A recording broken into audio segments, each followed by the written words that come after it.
De retour dans le Grand JT, je suis ravie d'accueillir Amadeus, bonjour. Bonjour. Vous êtes le fondateur de l'association Futur. Victor Paillac, bonjour. Bonjour. Vous êtes chargé de mission pour Futur également.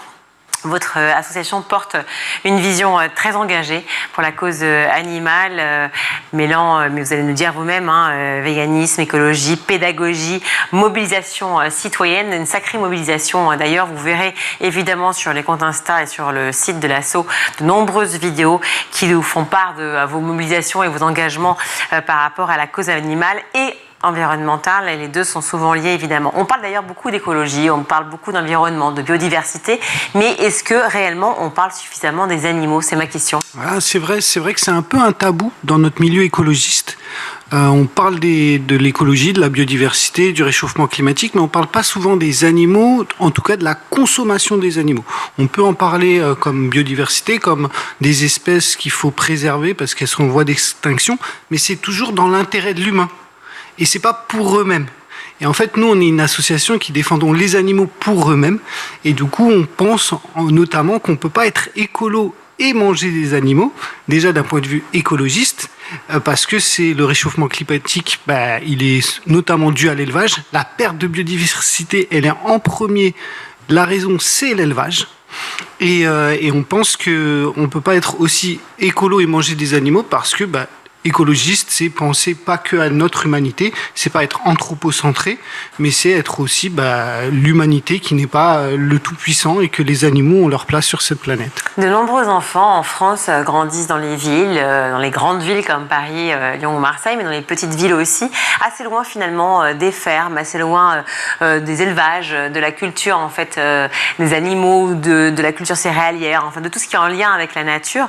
On est un peu trop éloigné. Est-ce que les enfants sont trop déconnectés? Peut-être que c'est à vous, je vous pose la question, Victor Paillac, du vivant.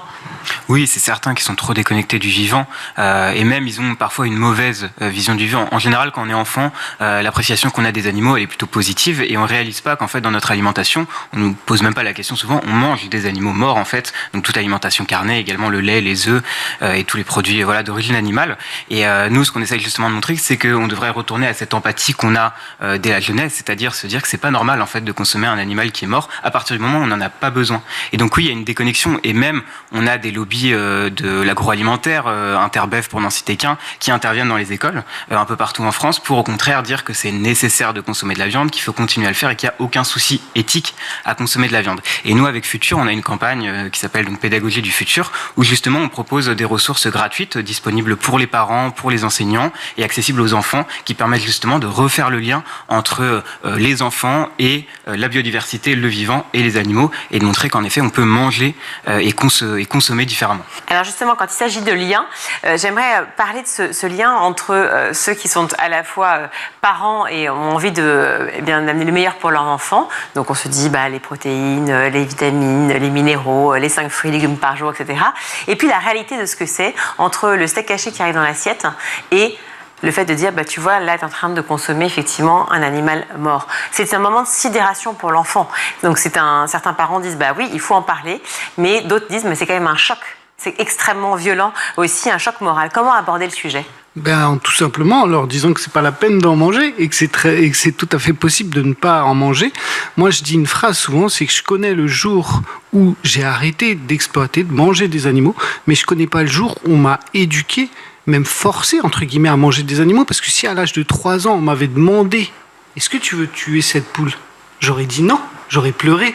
Et pourtant, on me l'a mis dans la purée, petit à petit, on nous a éduqués, on change les mots. Le porc, le cochon. Moi, j'ai jamais vu de bœuf dans la nature. Vous voyez ?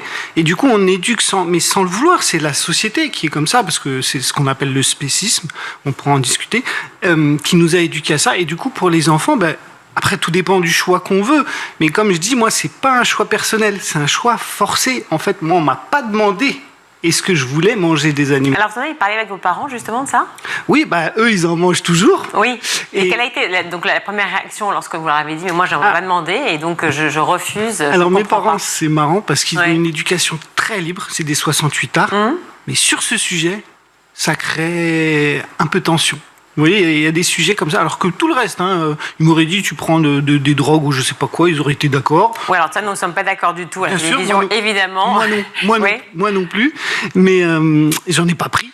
Mais voilà, ils étaient très laxistes. Mais sur la question de manger des animaux, là, tout d'un coup, il y a comme si on les remet en question, comme si on remet en question toute leur éducation.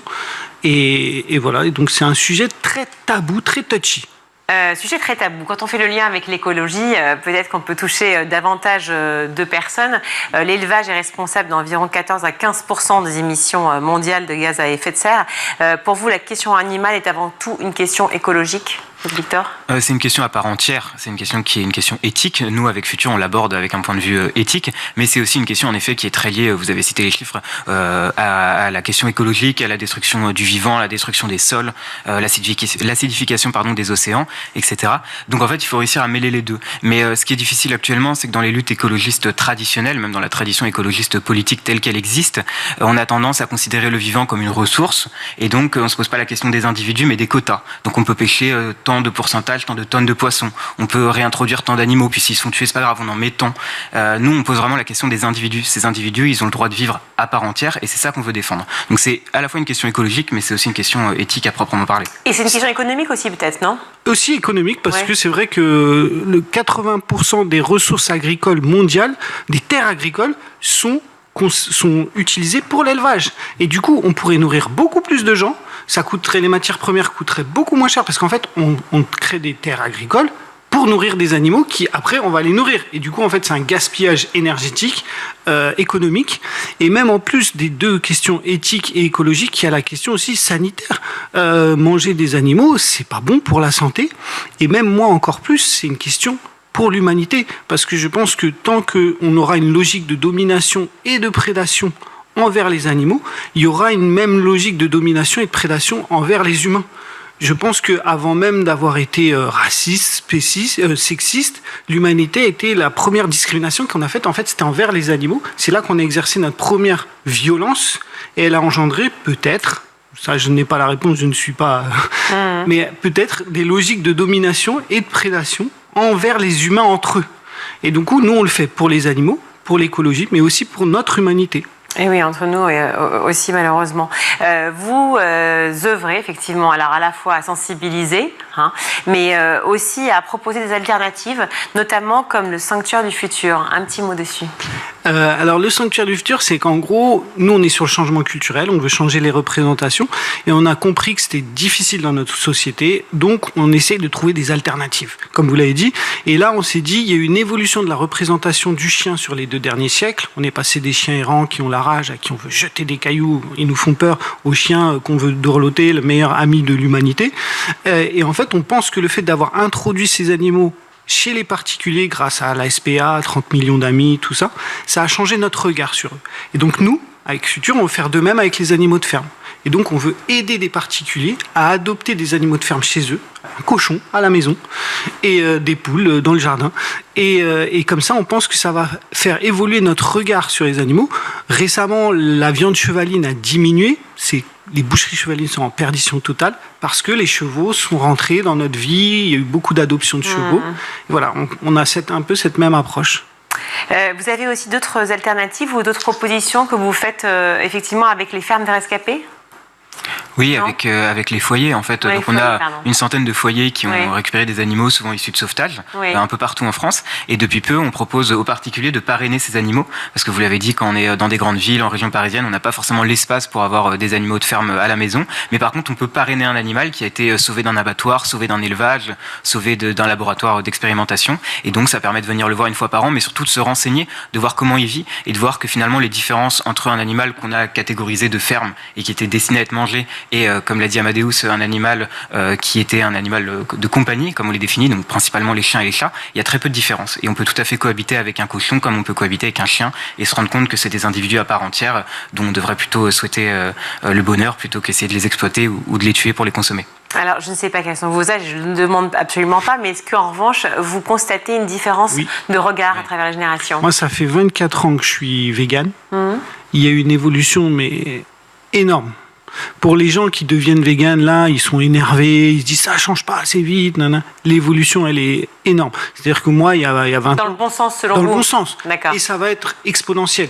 C'est-à-dire qu'il y a de plus en plus de gens qui prennent conscience, il y a de plus en plus de gens qui sont hésitants, mais qui vont vers. Vegan, c'est que ce qui est végétal? C'est ça. C'est ça. Rien qui vient de l'exploitation des animaux.